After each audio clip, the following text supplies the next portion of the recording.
आफ्ना माग पूरा नभएको भन्दै शिक्षकहरूले माध्यमिक शिक्षा परीक्षा यासीको उत्तर पुस्तिका परीक्षण नगर्ने भएका छन्। नेपाल महासंघले शिक्षकहरूलाई चैत 20 गतेदेखि काठमाडौँमा शैक्षिक सडक आन्दोलनमा सहभागी हुन निर्देशन दिँदै यासी लगायतका कुनै पनि परीक्षाको उत्तर पुस्तिका परीक्षण नगर्न भनेको हो। शिक्षकहरूले उत्तर पुस्तिका परीक्षण नगरी शैक्षिक सडक आन्दोलनमा आउनुहुन्छ।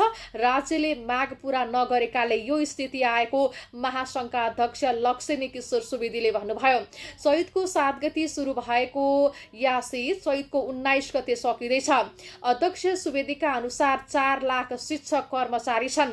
तीमध्ये 75% शिक्षक कर्मचारी सडक आन्दोलनका लागि काठमाडौँ आउने उहाँको भनाइ छ। महासंघले 20 गतेदेखि शिक्षा विज्ञान तथा प्रविधि मन्त्रालयले आयोजना गर्ने सभा समारोह तालिम गोष्ठी लगायतका गतिविधिमा सहभागी नहुन शिक्षकहरूलाई आन्दोलन समेत दिएको छ। काठमाडौँमा प्रदर्शन गर्न महासंघले शिक्षक कर्मचारीबाट आन्दोलन परिचालन शुल्क पनि उठाउने निर्णय गरेको छ। प्रति शिक्षक कर्मचारी शुल्क 100 रुपैयाँ निर्धारण गरेकाले महासंघले 50 रुपैयाँ केन्द्रमा पठाउन भनेको छ।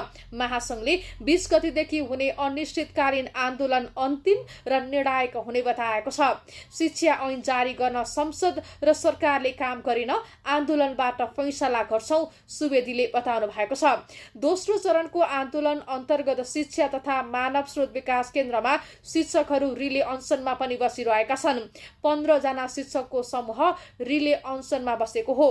अहिले परीक्षा चलिरहेकाले 15 जनाको संख्यामा मात्र रिले अनसनमा बसेको अध्यक्ष सुवेदीले जानकारी दिनुभयो।